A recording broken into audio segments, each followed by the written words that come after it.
Here we go. Hey, Gary, how are you? Doing well, thank It's you. really great to see you. Tell us a little bit about what's going on at the show this year. Well, there's a lot of new things. We've got our log loader competition going on, which we put on every year. And there was an award this year that you received. Well, I Tell was us about very that. honored. The conference gives out a couple awards each year, and so I was very graciously awarded the John Jarrett Memorial Award for public service in assisting the conference. So it was very much an honor. Awesome. Very much so. Thank you. Congratulations. I Well appreciate that. deserved. Well deserved. So you've been a Firebox customer and user for 2 years now. You're an early adopter. We really appreciate that and all the support that you've given Firebox.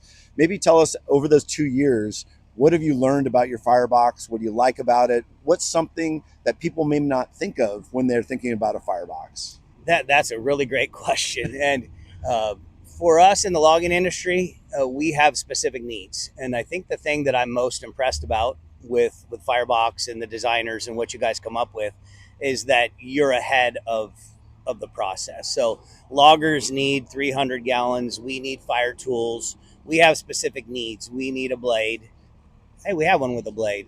Mhm. Other people, construction industry, have other needs, and the way that you guys have developed the product, it's not just this is the firebox. It's every 2 months there's a new addition to the firebox, and that doesn't come from nowhere. That comes from customer input. Mhm. And so I need this, and that I think that's what impressed me most is the forward thinking, the design, the quality. Obviously, is a big deal. We love shiny things here. Yeah. We love quality equipment, Yeah. and Firebox checks all the boxes when it comes to ingenuity, thinking what do we need and how do we make that happen, but not just throw something together, but have it be good quality and something you'd be very proud to put on your machinery. So That's awesome. yeah, Yeah. it's impressive. The Firebox brand is very impressive. Thank you. Thank you. One other quick question is how are you using it in the field? How are your team when they're using it? Give us a couple examples of how you use it on the The day to day. the most important part of the Firebox for us is we already had a skid steer, and so the initial investment of being able to put it on a machine that we already own, it's a big deal. So being able to adapt that to an existing machine was great. Next, it checks two or three of the most necessary boxes. We got to have that water on site. It has to be movable, Mhm. and we have to have that blade. Mhm. And so we can show up with our Firebox. We can show it spray water. We can, if we have an emergency need for dust abatement, Mhm. we've got it. If we have an emergency need for just a smoke, we've Mhm. got that.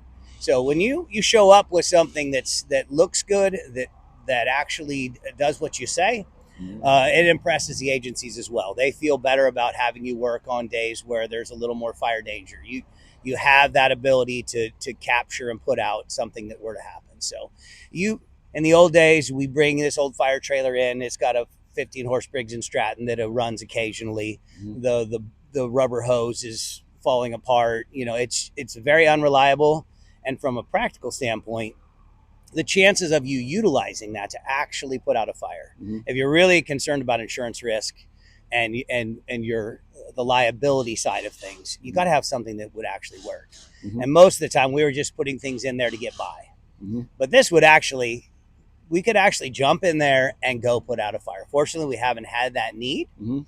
But if we did, everyone on my crew knows how to run it. Mhm. It's not complicated, user friendly, and extremely effective. So um, it's just being able to take the water to where it needs to go Mhm. is just an enormous thing. And having all the attachments, if we need pencil line, we need an inch and a half. If we need the monitor, we have all the tools we need to attack a fire appropriately. Fantastic. Thank you. One last question. Yeah. If you were talking to somebody that hadn't purchased a Firebox yet and you were to say, yeah, think about it, what would you do? What would you tell the person who's thinking about buying a Firebox?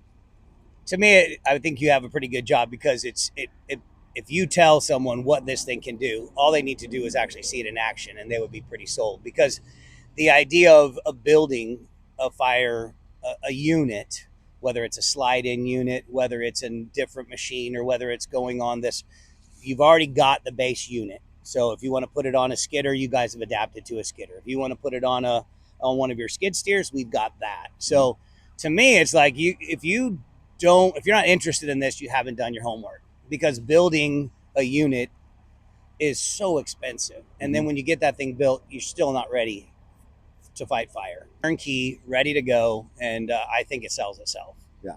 Thanks, Gary. Yeah. Thanks for all that you've done for Fyrebx and all that you've done for the logging community. We at Fyrebx really appreciate Gary Warner and Warner Enterprises, all that they've done. Thanks.